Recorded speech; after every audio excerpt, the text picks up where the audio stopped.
الحمد لله رب العالمين والعاقبة للمتقين الصلاة والسلام على نبينا محمد وآله وصحبه وأهل بيته ومن تبعهم بإحسان إلى يوم الدين أما بعد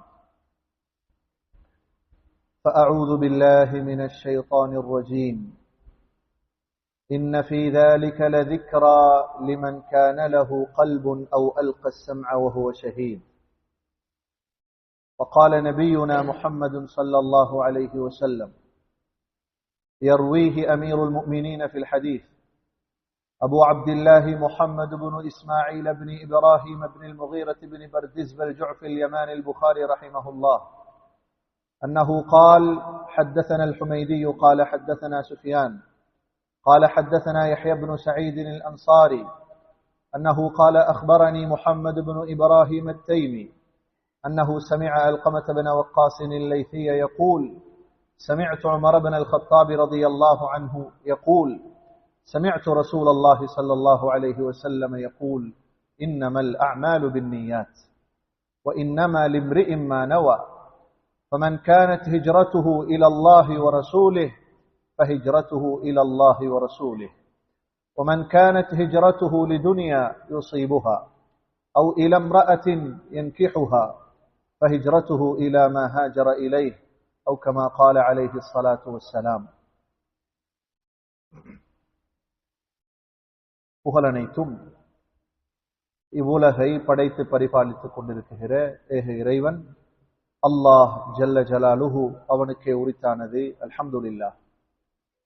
சலாத்தும் சலாமும் நமது உயிரிலும் மேலான உத்தம திரு தூதர் முஹம்மது ஸல்லல்லாஹு அலைஹி வஸல்லம் அவர்கள் மீதிலும் அவர்களுடைய சஹாபாக்கள் தாபிஊன்கள் தபஉ தாபிஈன்கள் கியாமம் வரைக்கும் வரவிருக்கிற முஸ்லிமான முஃமினான அதிலும் குறிப்பாக இந்த ஜும்ஆவுடைய கடமையை நிறைவேற்றுவதற்காக இறை இல்லம் மஸ்ஜிதில் இஅ்திகாஃபுடைய நன்னியத்தோடு ஒன்று குழுமி இருக்குகிற நம் அனைவர் மீதிலும் உண்டாவதாக. கண்ணியமான சகோதரர்களே, இஸ்லாமிய நண்பர்களே, வாழ்க்கையின் எல்லா நிலைகளிலும் படைத்த ரப்புல் ஆலமீனை தக்வா செய்து இறையச்சத்தோடு வாழ பழக முயற்சிக்க வேண்டும் என ஆரம்பமாக அடியேனுக்கும் அன்பர்களாகிய உங்களுக்கும் வசியச் செய்து கொள்கிறேன். கண்ணியமான சகோதரர்களே,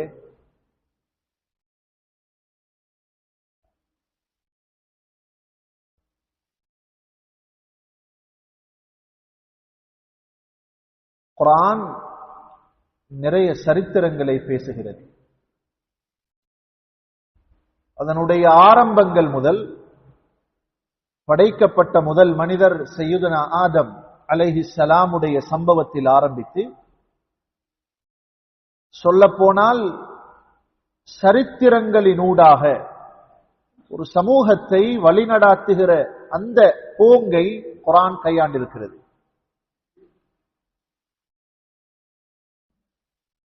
லகத் கான ஃபீ கஸஸிஹிம் இப்ரா, சம்பவங்களை நாம் இங்கு சொல்கிறோம். குர்ஆன் சொல்கிறது சம்பவங்களில் சரித்திரங்களில் நிறைய படிப்பினைகள் இருக்கின்றன. அந்த வரிசையில் நல்லோர்களை பற்றி பேசுவதும் அவர்களது சரித்திரங்கள் பேசப்படுவதும் ஞாபகம் ஊட்டப்படுவதும் ஒரு மனிதனுடைய தனிப்பட்ட வாழ்க்கையிலும் சமூக வாழ்க்கையிலும் நிறைய திருத்தங்களை மாற்றங்களை உண்டாக்கலாம் என்ற ரீதியில் இன்றைய குத்பாவினூடாக இன்ஷா அல்லாஹ் ஒரு உலகில் வாழ்ந்த சரித்திர புருஷரின் வரலாற்றை பார்க்கவிருக்கிறோம். அல்லாஹு தஆலா அருமை ரசூலுல்லாஹ் ஸல்லல்லாஹு அலைஹி வஸல்லம் அவர்களுக்கென்று அவர்களோடு இருப்பதற்குரிய தோழர்களை இஹ்தாரஹுமுல்லாஹு லிசுஹ்பத்தி நபி, தேர்வு செய்து வழங்கினான்.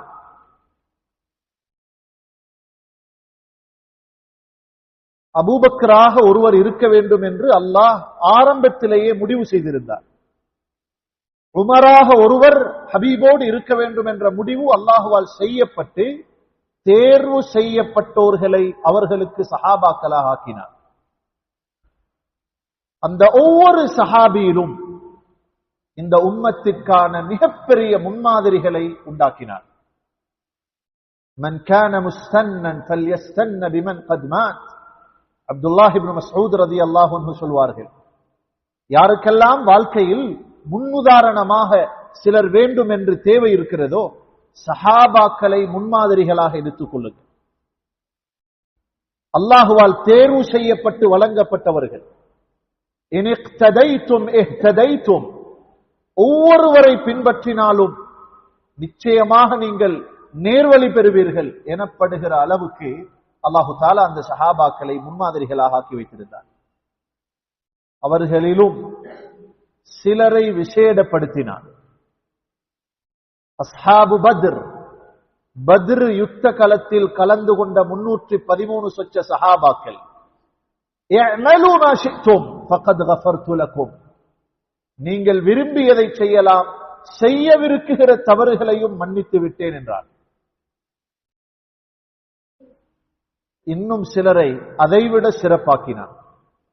அல் அஷரத்துல் முபஷ்ஷரீன பில் ஜன்னah, சுவனத்தை கொண்டு நன்மாராயம் சொல்லப்பட்ட 10க்கும் அதிகமான சஹாபாக்கள்.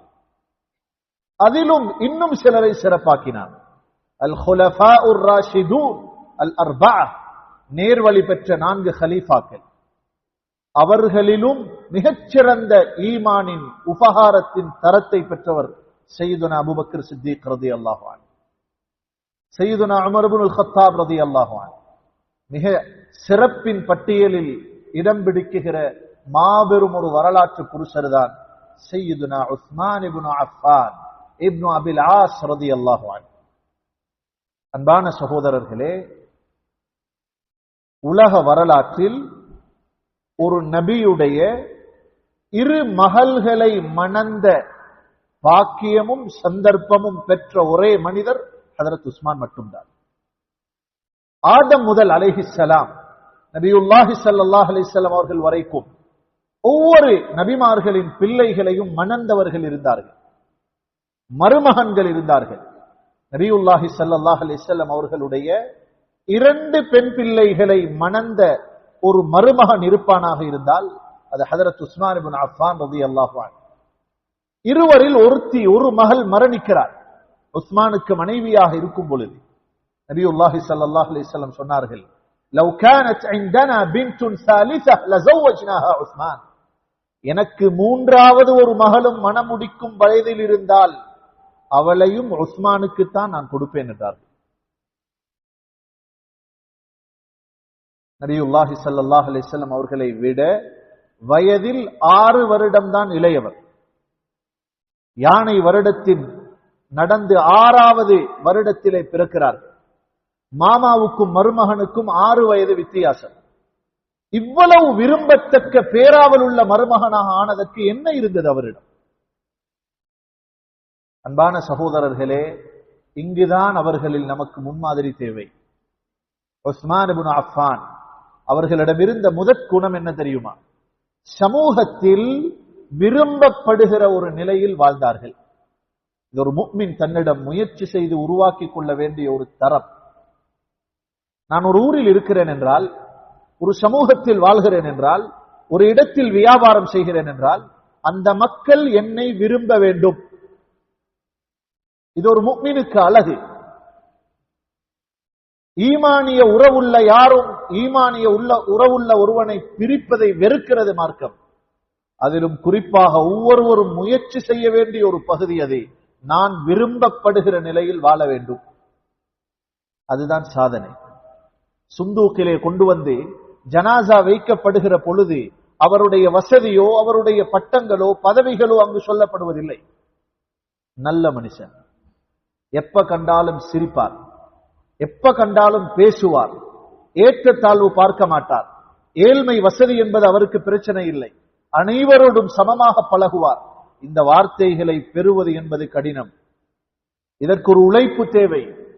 உஸ்மான் இப்னு அஃபான் ரலியல்லாஹு அன்ஹு குறைஷிகள் காபிர்களாக இருக்கிற நேரத்தில், இவர்கள் முஸ்லிமாக இருக்கிற நேரத்தில் கூட எந்த அளவுக்கு இடம் பிடித்திருந்தார்கள் தெரியுமா?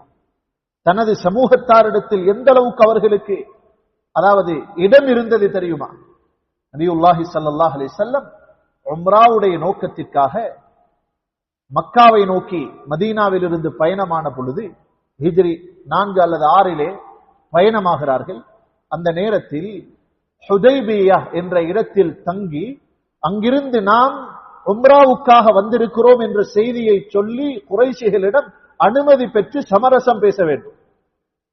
இதற்காக ஒருவர் போக வேண்டும். யாரை தேர்வு செய்வது? நபியுல்லாஹி ஸல்லல்லாஹு அலைஹி வஸல்லம் அவர்களுடைய கவனத்தில் ஹஜ்ரத் உமர் இப்னுல் கத்தாப் ரலியல்லாஹு அன்ஹு அவர்களை அனுப்ப வேண்டும் என்ற யோசனை இருந்தது. உமர் தான் அதற்கு தகுதி. வீரமுள்ளவர், துணிச்சல் உள்ளவர், தைரியமானவர், அறிவு பெற்றவர். ஆனால் உமர் இப்னுல் கத்தாப் ரலியல்லாஹு அன்ஹு அவர்களை அழைத்து நீங்கள் போக வேண்டும் என்று பேசுகிற பொழுதே உமர் சொன்னார்கள் ரலியல்லாஹு அன்ஹு, யா ரசூலல்லாஹ் அவலா அதுல்லுக அலா ரஜுலின் துஹிப்புஹு குரைஷ் கமா துஹிப்பு அப்னாஅஹும், யாரிடத்தில் நான் போய் சமரசம் பேச வேண்டுமோ சமாதானம் பேச வேண்டுமோ அந்த குறைஷியர்கள் தனது பிள்ளைகளை நேசிக்குகிற அளவுக்கு நேசிக்குகிற ஒருத்தர் நம்மில இருக்கிறார், அவரை அனுப்பவா? அவரை அனுப்புவதற்கு ஆலோசனை சொல்கிறேன் நான் என்றார்கள். நபியுல்லாஹி ஸல்லல்லாஹு அலைஹி வஸல்லம் யார் அது என்றார்கள். உஸ்மான், அவர்தான் உஸ்மான் இப்னு அஃபான் என்று சொன்னார்கள். கண்ணியமான சகோதரர்களே, சமூகத்தில் பிடிக்கப்படுகிற இடம் எத்தனையோ பிரச்சனைகளுக்கு தீர்வாக அமையும். அல்லாஹு தஆலா அந்த தரத்தை அந்த முன்மாதிரியை ஹஜ்ரத் உஸ்மான் இடத்திலே வைத்தார். பேசுகிற நானும் நீங்களும் கொஞ்சம் அந்த பக்கத்தை யோசிக்க வேண்டும். நானும் எனது குடும்பமும் யார் எப்படி நினைத்தாலும் பிரச்சனை இல்லை என்று வாழ்வதுதானா வாழ்க்கை? அன்பான சகோதரர்களே, நல்லோர்களாக வாழ்வதென்பது முன்மாதிரித்துவமான வாழ்க்கை என்பது ஒரு மனிதனுக்கு உலகத்தில் கிடைக்குகிற மிகப்பெரிய பரிசு. ஒரு ஜனாசா வைக்கப்பட்டிருக்கிறது. நபியுல்லாஹி ஸல்லல்லாஹு அலைஹி வஸல்லம் அவர்கள் அங்கு இருக்கிறார்கள். சஹாபாக்கள் அந்த ஜனாசாவை பற்றி பேசுகிற பேச்சை கேட்டுக் கொண்டிருந்து விட்டு வஜபத் வஜபத் வஜபத் என்று 3 விடுத்தம் சொன்னார்கள். கட்டாயமாகிவிட்டது, வாஜிபாகிவிட்டது, வாஜிபாகிவிட்டது. பிறிதொரு நாள் இன்னும் ஒரு ஜனாசா, அப்பொழுதும் அது போன்று 3 தடவைகள் கட்டாயமாகிவிட்டது என்றார்கள். சஹீஹ் முஸ்லிமிலே இந்த ஹதீஸ் இருக்கிறது. சஹாபாக்கள் காரணம் கேட்ட பொழுது சொன்னார்கள், குறிப்பிட்ட இந்த ஜனாசா வந்த நேரத்தில் நீங்கள் எல்லாம் அவருடைய நலவுகளை சொன்னீர்கள். ஆகவே நீங்கள் சொல்கிற நலவு அவரை நல்லவனாக அல்லாஹ்விடத்தில் சாட்சி சொல்வதற்கு சமம். வஜபத் 3 தடவை நான் கட்டாயமாகிவிட்டது என்று சொன்னேன். எதை தெரியுமா? சுவர்க்கம் அவருக்கு கட்டாயமாகிவிட்டது. உலகத்தில் ஊரில் உள்ள மக்கள் நம்மை பார்த்து நல்லவன் என்று சொல்வது மக்களோடு முடிந்து போகிற கதை அல்ல. மரணித்து சுந்தூக்கில் வைத்து தூக்கிச் செல்லப்பட்டாலும் சுவர்க்கத்தை வாஜிபாக்குகிற அளவுக்கு சக்தியுள்ள ஒரு அமல் நல்ல இடம் பிடிப்பது. இது பணத்தால் முடியாது, அறிவால் முடியாது. அது அரவணைப்பால், அஹ்லாக்கினால், பண்பாடுகளினால், இதனால் தான் முடியும். அன்பான சகோதரர்களே, அதுபோல மற்றொரு ஜனாசா கட்டாயமாக்கப்பட்டு விட்டது என்று 3 விடுத்தம் சொன்னேன். நீங்கள் எல்லாம் அந்த ஜனாசாவின் குறைகளை பேசினீர்கள். அதாவது அதில் இருந்த அந்த ஜனாசாவுடைய நலவுகளுக்கு மாற்றமான செய்திகள் கேட்டன.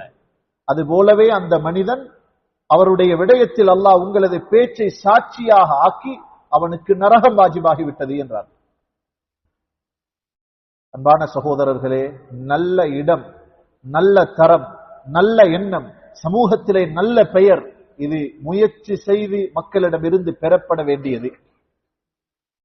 பிள்ளைகளுக்கு விட்டுவிட்டு செல்கிற சொத்துக்களில் ஒன்று, பிள்ளைகளுக்கு விட்டுவிட்டு செல்கிற சொத்துக்களில் ஒன்று நல்ல பெயர், நல்ல குடும்பம், நல்ல மனிதர். இவருடைய மகன்தான் இவர், இவருடைய மகள் தான் இவள். அன்பான சகோதரர்களே, அதே ஹஜ்ரத் உஸ்மான் இப்னு அஃபான் ரலியல்லாஹு அன்ஹு, இரண்டாவது அவர்களிடம் நாம் படிக்க வேண்டிய ஒரு பாடம், அல்லாஹ்வுடைய தீனுக்காக, அல்லாஹ்வுடைய மார்க்கத்திற்காக தன்னால் என்னவெல்லாம் செய்ய முடியுமோ, எப்படியெல்லாம் செலவு செய்ய முடியுமோ அந்த அத்தனை விதங்களிலும் செலவழித்து காட்டிய ஒரு வரலாற்று புருஷர். ஜெய்ஷுல் உஸ்ரா, தபூக்குடைய யுத்தம், உஷ்ணமான காலம், ஊருடைய மதீனாவுடைய வருமானங்கள் எல்லாம் குறைந்து போயிருக்கிற காலம், மக்களது கைகளில் பணப்புழக்கம் இல்லாத சந்தர்ப்பம், வசதி வாய்ப்புகள் குறைந்து போன காலம். இந்த நேரத்தில் சஹாபாக்களுக்கு மத்தியிலே வைத்து ஸல்லல்லாஹு அலைஹி வஸல்லம் அவர்கள் இந்த சிரமமான, அதற்கு பெயரே ஜெய்ஷுல் உஸ்ரா, சிரமப்படை, கஷ்ட காலத்தில் வெளியாகிய படை, இந்த படைக்கு உதவி செய்ய யார் இருக்கிறீர்கள்? யார் உதவி செய்ய வருகிறீர்களோ ஃபலஹுல் ஜன்னah, அவருக்கு சுவர்க்கம்தான் என்றார்கள். சஹாபாக்களில் ஹஜ்ரத் உஸ்மான் இப்னு அஃபான் ரலியல்லாஹு அன்ஹு எழுப்பினார், அலைய மிஅத்தும் மினல் இப்லி பி அஹ்லாசிஹா வ அக்தாபிஹா யா ரசூலல்லாஹ், அல்லாஹ்வுடைய தூதரே, நான் இந்த யுத்தத்திற்காக 100 ஒட்டகைகளை பயணிப்பு ஏற்பாடுகளோடு சேர்த்து தர தயாராக இருக்கிறேன். ஒரு ஒட்டகம் 3000 ரியால் என்றால் கிட்டத்தட்ட 2,37,000 ரூபாய் பெறுமதியானது ஒரு ஒட்டகம். அதனுடைய பயண ஏற்பாடுகளோடு தயார் செய்து தரப்போகிறேன். 100 ஒட்டகைகள் என்றால் ஸல்லல்லாஹு அலைஹி வஸல்லம் அவர்களுக்கு ஏற்பட்ட சந்தோஷம் முகத்தில் தெரிகிறது. திரும்பவும் கேட்டார்கள், இன்னும் தேவை இருக்கிறது, வேறு யாரு தயார்? பிறகும் உஸ்மான் எழுப்பினார் ரலியல்லாஹு அன்ஹு, யா ரசூலல்லாஹ் அலைய மிஅத்தும் மினல் இப்லி பி அஹ்லாசிஹா வ அக்தாபிஹா யா ரசூலல்லாஹ், இன்னும் 100 ஒட்டகைகளை தருகிறேன் அல்லாஹ்வுடைய தூதரே, அதுவும் பயண ஏற்பாடுகளோடு சேர்த்து தருகிறேன். 200 ஒட்டகை. திரும்பவும் நபியுல்லாஹி ஸல்லல்லாஹு அலைஹி வஸல்லம் சஹாபாக்களை உற்சாக ஊட்ட எழும்பியவர் உஸ்மான் மட்டும்தான். கண்ணியமான சகோதரர்களே, எழும்பிய உஸ்மான் கேட்க எழும்பிய பொழுது அன்றைய அந்த அமர்வில் மாத்திரம் 950 ஒட்டகைகளை அல்லாஹ்வின் பாதையில் ஒரே அமர்வில் சதகா செய்தவர்.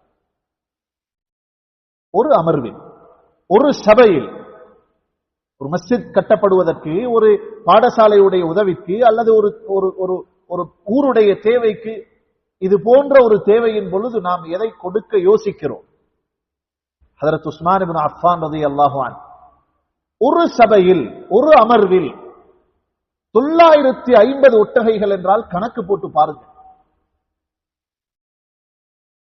அதே அமர்வில் வைத்து 50 குதிரைகளையும் தனது செலவில் ஏற்பாடு செய்வதாக சொன்னார்.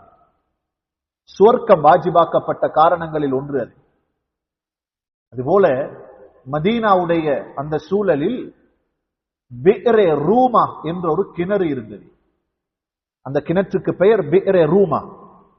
முஸ்லிம்கள் எல்லாம் மக்காவில் இருந்து மதீனாவுக்கு ஹிஜ்ரத் செய்து வந்த நேரத்தில் அங்கிருக்கிறவர்கள் எல்லாம் நீர் குடிப்பதற்கு அந்த கிணற்றுக்கு தான் போவார்கள். நமது ஊருக்கும் அப்படி ஒரு வரலாறு இருக்கலாம். எல்லாரும் அந்த இடத்துக்கு தான் தண்ணீர் குடிக்க வருவார்கள். குளிக்க வருகிற பீலி, குடிக்க வருகிற கிணறு. அந்த கிணறை ஒரு யூதன் சொந்தமாக்கி வைத்திருந்தார். யார் அந்த இடத்தில் வந்து தண்ணீர் அல்ல நினைத்தாலும் பணம் தந்தால் தண்ணீர் எடுக்கலாம் என்று சொல்வார். ஏழை முஸ்லிம்களுக்கும் மக்களுக்கும் சிரமமாய் இருந்தது. அந்த கஷ்டத்தை நீக்கும் முகமாக நபியுல்லாஹி ஸல்லல்லாஹு அலைஹி வஸல்லம் சஹாபாக்களுக்கு மத்தியில் கேட்டார்கள், மன் யஷ்தரி பி'ர ரூமத வலஹுல் ஜன்னah, இந்த பி'ர ரூமா கிணற்றை யார் வாங்க போகிறீர்கள், அதற்காக அல்லாஹ் அவருக்கு சொர்க்கத்தை கூலியாக தரப்போகிறான் என்றார். அன்பான சகோதரர்களே, அதற்கும் ஹஜ்ரத் உஸ்மான் இப்னு அஃபான் தயாரானார்கள் ரலியல்லாஹு அன்ஹு. அந்த யூதனிடம் போய் அந்த கிணற்றுக்கு விலை பேசினார்கள். அவன் எவ்வளவு சொன்னான் தெரியுமா? 36,000 திர்ஹம்கள், 36,000 வெள்ளி காசுகள், இன்று லட்சக்கணக்கில் பெறுமதியான ஒரு விலையை சொல்கிறார். உஸ்மான் இப்னு அஃபான் ரலியல்லாஹு அன்ஹு, பிரச்சனை இல்லை, சொர்க்கம் என்றால் எனக்கு என்ன தேவை? அன்பான சகோதரர்களை, அந்த கிணற்றை வாங்கி வக்ஃப் செய்தார்கள். அன்று வரைக்கும், இன்று வரைக்கும், அண்மை காலம் வரைக்கும் அந்த பி'ரே ரூமாவிலிருந்து எடுக்கப்படுகிற நீர் அத்தனையின் வக்ஃபும் உஸ்மானுடைய கபருக்கு போய் சேருகிறது ரலியல்லாஹு அன்ஹு. நாம் மரணிக்கும் பொழுது விட்டு செல்கிற நல்லடையாளங்களில் ஒன்றுதான் சதகா ஜாரியா. அது கிணறாக வேண்டும் என்ற நிபந்தனை இல்லை. அது 1000 ஒட்டகைகளாக வேண்டும் என்ற நிபந்தனை இல்லை. ஒரு ஆணியாகட்டும்,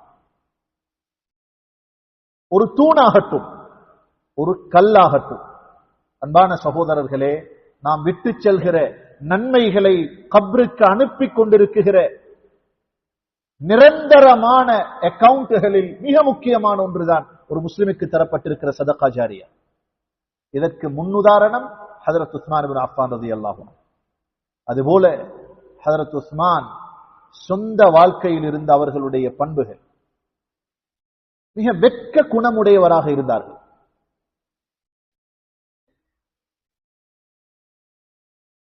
ஆயிஷா சித்திகா ரலியல்லாஹு அன்ஹா சொல்கிறார்கள், நான் எனது வீட்டில் கணவர் ரசூலுல்லாஹ் ஸல்லல்லாஹு அலைஹி வஸல்லம் அவர்களோடு இருந்தேன். வீட்டில் இருக்கும் பொழுது சாதாரணமாக அமர்ந்திருக்கிற ரசூலுல்லாஹ் ஸல்லல்லாஹு அலைஹி வஸல்லம் அபூபக்கர் சித்திக் ரலியல்லாஹு அவர்கள் வந்த பொழுது அப்படியே அமர்ந்திருக்கிறார்கள். ஹஜ்ரத் அபூபக்கர் வந்து அமர்ந்தார்கள். நேரம் கழிகிறது, ஹஜ்ரத் உமர் இப்னுல் கத்தாப் ரலியல்லாஹு அன்ஹு வந்தார்கள். அப்படியே அமர்ந்திருக்கிறார்கள். வந்தார்கள், பேசினார்கள், போய்விட்டார்கள். மூன்றாவதாக ஹஜ்ரத் உஸ்மான் இப்னு அஃபான் ரலியல்லாஹு அன்ஹு அவர்கள் வந்தார்கள். வந்த நேரத்தில் நபியுல்லாஹி ஸல்லல்லாஹு அலைஹி வஸல்லம் தனது அமர்வை மாற்றி ஆடைகளை சரி செய்து கொண்டு அமர்கிறார்கள். உஸ்மானும் வந்தவர் பேசிவிட்டு போய்விட்டார் ரலியல்லாஹு அன்ஹு. போன பின்னால் ஹஜ்ரத் ஆயிஷா ரலியல்லாஹு அன்ஹா கேட்டார்கள், யா ரசூலல்லாஹ், அபூபக்கர் வந்தார், உமர் வந்தார் ரலியல்லாஹு அன்ஹுமா, சாதாரணமாக இருந்தீர்கள். உஸ்மான் இப்னு அஃபான் ரலியல்லாஹு அன்ஹு வந்த நேரத்தில் ஆடைகளை, அதாவது சரி செய்து கொண்டு அமர்வை மாற்றி வித்தியாசமானதற்கான காரணம் என்ன? சொன்னார்கள், இன்ன உஸ்மான ரஜுலுன் ஹயி, உஸ்மான் மிக வெட்கமுள்ளவர். நான் அமர்ந்திருக்கிற அமர்வை பார்த்து அவருக்கு ஏற்படுகிற வெட்கத்தினால் வந்த நோக்கத்தை பேசாமல் போய்விடுவார். அந்த அளவுக்கு வெட்க சுபாவம் உள்ளவர். அல் ஹயாஉ கைருன் குல்லுஹ், வெட்கம் என்பது அதனுடைய அத்தனை பகுதிகளும் நலவேதான் என்றார்கள் நபியுல்லாஹி ஸல்லல்லாஹு அலைஹி வஸல்லம். வாழ்க்கையில் உருவாக்க வேண்டிய முன்னுதாரண பாடங்களில் ஒன்று வெட்க சுபாவத்தை உருவாக்கி கொள்ள வேண்டும்.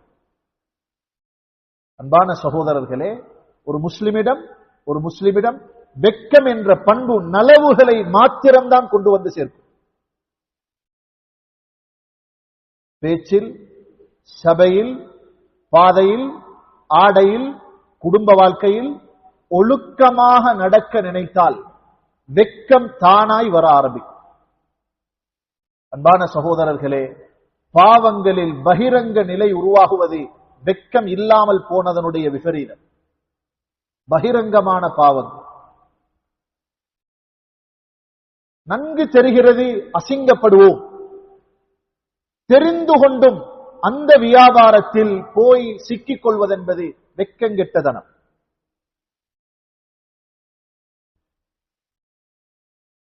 போதைகளுக்கும், விபச்சாரத்திற்கும், பெண்களின் மோசமான தொடர்புகளுக்கும் சம்பந்தப்படுகிறோமா? அல்லாஹ் பாதுகாக்க வேண்டும். வெட்கம் பறிக்கப்பட்டிருக்கிறது. வெட்கம் என்பது குனிவதற்கும் உடலை மடிப்பதற்கும் பேரல்ல, உள்ளத்தோடு சம்பந்தப்பட்ட ஒன்று. அதனுடைய வரைவிலக்கணமே அல்லாஹுக்கு முன்னால் ஒழுக்கமாக இருக்க வேண்டும் என்பதற்காக பாவத்தை ஒதுக்குதல். அல்லாஹுக்கு முன்னால் ஒழுக்கமாக இருக்க வேண்டும் என்பதற்காக பாவத்தை ஒதுக்குவதுதான் வெட்கம். உடலை மூடுவது மாத்திரமல்ல வெட்கம் என்பதே. அன்பான சகோதரர்களே, மானங்கள் மூடப்பட வேண்டும். மானங்கள் போக்கப்படாத விதத்தில் நடக்க வேண்டும். அது வெட்கம். அஷத்து, அதாவது அன்னாசி மின் உம்மதி ஹயான் உஸ்மான், இந்த உம்மத்தில் மிகச்சிறந்த வெட்கத்துக்கு முன்மாதிரி உஸ்மான் என்றார்கள் நபியுல்லாஹி ஸல்லல்லாஹு அலைஹி வஸல்லம். அந்த பாடம் அவர்களிடம் படிக்கப்பட வேண்டும். அதுபோல ஹஜ்ரத் உஸ்மான் இப்னு அஃபான் ரலியல்லாஹு அன்ஹு அவர்களிடத்திலே வணக்கங்களில் இருந்த ஈடுபாடு, அதிலும் குறிப்பாக குர்ஆனோடு இருந்த தொடர்பு, இதையெல்லாம் யாருக்கோ சொல்கிறார்கள் என்று யோசிக்காமல் பேசுகிற நான் எனது உள்ளத்தோடு பேச வேண்டும். கேட்கிற நீங்கள் உங்களது உள்ளத்திற்கு கேட்க வேண்டும். குர்ஆனோடு உள்ள தொடர்பு. ஆச்சரியமான ஒரு செய்தி இருக்கிறது. சஹீஹான ஏற்க தகுந்த தரத்தில் அறிவிக்கப்படுகிற ஒரு விடயம், உஸ்மான் இப்னு அஃபான் ரலியல்லாஹு அன்ஹு இஷா தொழுது முடித்து விட்டால் தக்பீர் கட்டி நின்றார்களாம். சூரத்துல் பக்ராவை ஓதினார்கள். ஒரு ரக்அத்தில் ஃபஜ்ருடைய அதான் சொல்லப்படுகிறது, முழு குர்ஆனையும் தமாம் செய்தார்கள். அது எப்படி இயலும் என்று யோசிக்கலாம். குளிர்காலம், நீண்ட இரவுகள், 9-10 மணித்தியாலங்களில் ஒரு அமர்விலே இன்று கூட ஓதி முடிக்கிறார்கள். மதரசாக்களில் குர்ஆனை ஒரு நாளில் ஒரு பகலில் ஓதி முடிக்கிற வழக்கம் இருக்கிறது. ஒரு ரக்அத்தில் முழு குர்ஆனையும் தமாம் செய்தார்கள். என்ன தெரியுமா சொல்வார்களாம்? லவ் ஸஹ்ஹத் குலூபுக்கும் லமா ஸமிஅதும் மின் கிதாபில்லாஹ். உங்களது உள்ளங்களுக்கு முழுமையான ஆரோக்கியம் இருந்தால், நம்மை பார்த்து சொல்வார்கள், உங்களது உள்ளங்கள் ஆரோக்கியமான உள்ளங்களாக இருந்தால் குர்ஆனை ஓதி ஓதி அதாவது வயிறு நிரம்ப மாட்டீர்கள், மனசு நிரம்பாது. எவ்வளவு ஓதினாலும், எவ்வளவு படித்தாலும், எவ்வளவு புரிந்தாலும் இன்னும் படிக்க வேண்டும், இன்னும் அதனை ஓத வேண்டும், இன்னும் விளங்க வேண்டும் என்ற ஆர்வம் தான் வந்து கொண்டிருக்கும். அது உள ஆரோக்கியத்திற்கு அடையாளம். இந்த கருத்தின் மறுபக்கம் இருக்கிறது. அல்லாஹ் பாதுகாக்க வேண்டும். யாருடைய உள்ளங்களில் நோய்கள் இருக்கின்றனவோ அவர்களிடமிருந்து குர்ஆன் என்ற ஆரோக்கியம் பறிக்கப்படும். குர்ஆன் என்பது ஷிஃபா, அது ஒரு நிவாரணி. அந்த நிவாரணி எந்த உள்ளத்தில் இல்லையோ அந்த உள்ளம் நோய் பிடித்த உள்ளம். அதைத்தான் சொல்கிறார். லவ் ஸஹ்ஹத் குலூபுக்கும் லமா ஷபிஅதும் மின் கிதாபில்லாஹ். உங்களது உள்ளங்கள் ஆரோக்கியமானதாக இருந்தால் குர்ஆன் என்ற நிவாரணம் உங்களது உள்ளத்தில் நிரப்ப மாட்டாதே, நிரம்ப மாட்டாதே. இன்னும் வேண்டும், இன்னும் வேண்டும். சொல்வார்கள், லா யஹில்லு லி அன் அமுர்ர பி யௌமுன் இல்லா வ அன அன்ظுரு ஃபீ கிதாபில்லாஹ். எனது வாழ்நாளில் ஒரு நாள் கூட குர்ஆனோடு தொடர்பில்லாத நாள் போகக்கூடாது.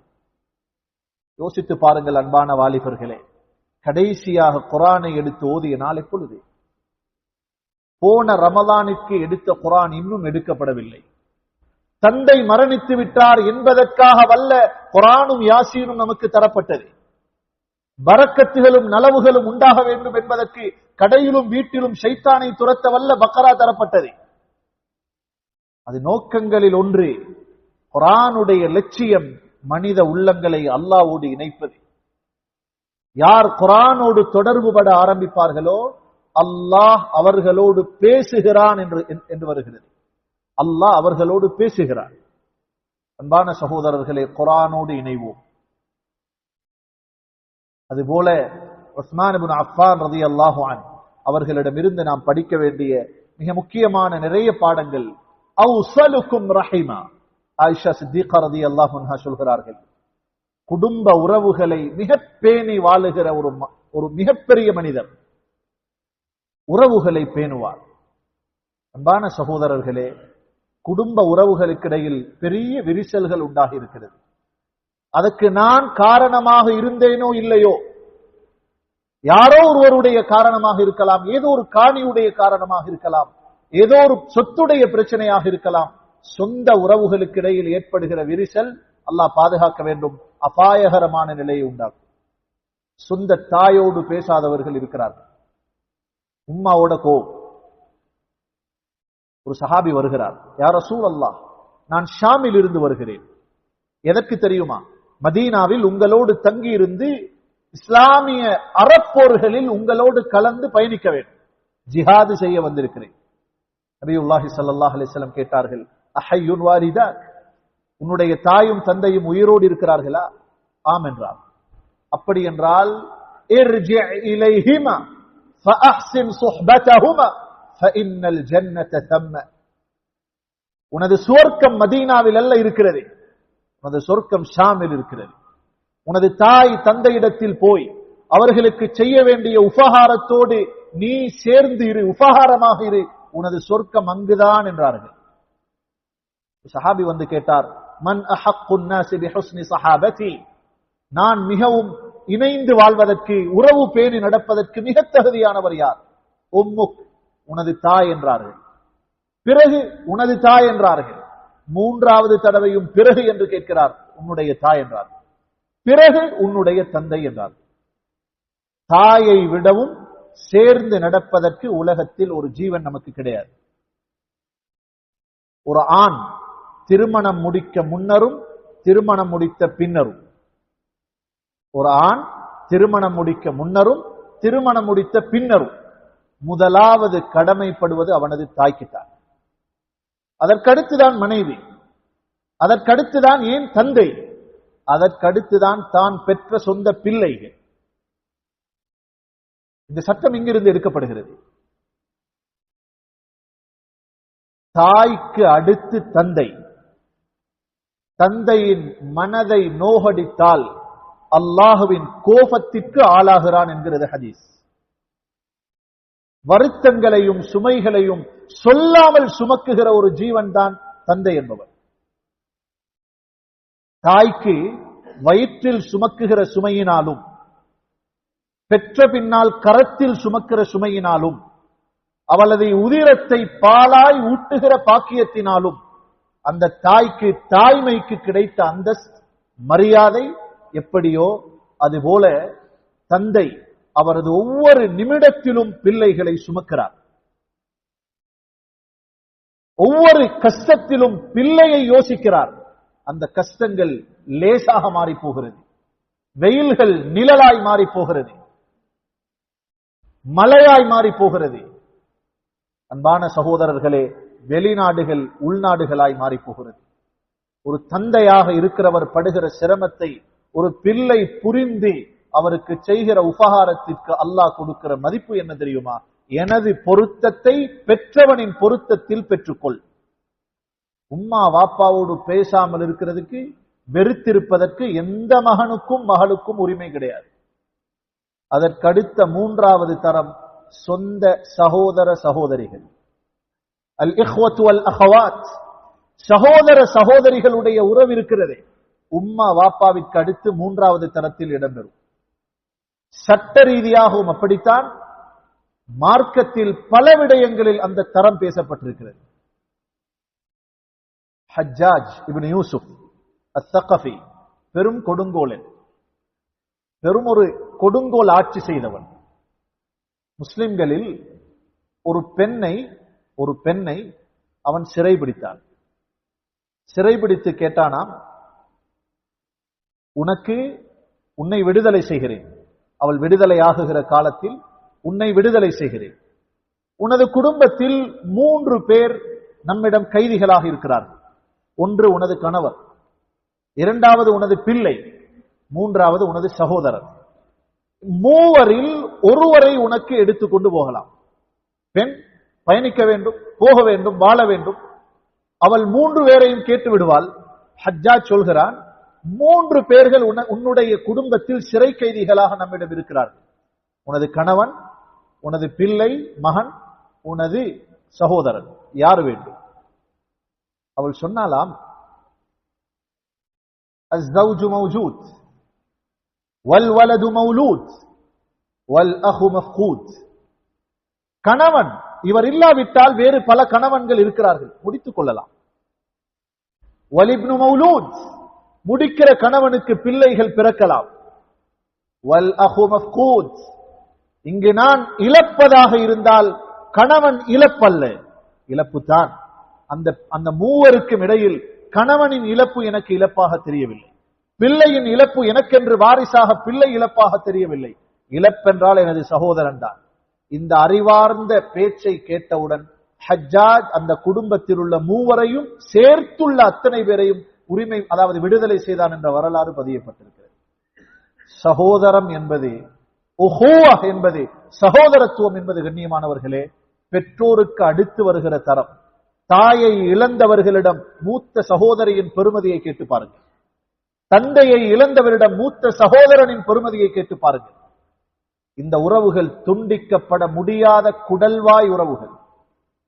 கியாமத்துடைய நாளையில் சிராத்தில் வலதில், அதாவது குடும்ப உறவுகளை பேணி நடக்குகிற அந்த ரஹீம் எனப்படுகிற குடும்ப உறவு முறையும் அமானிதமும் நின்று கொள்ளும் என்று வந்திருக்கிறதே.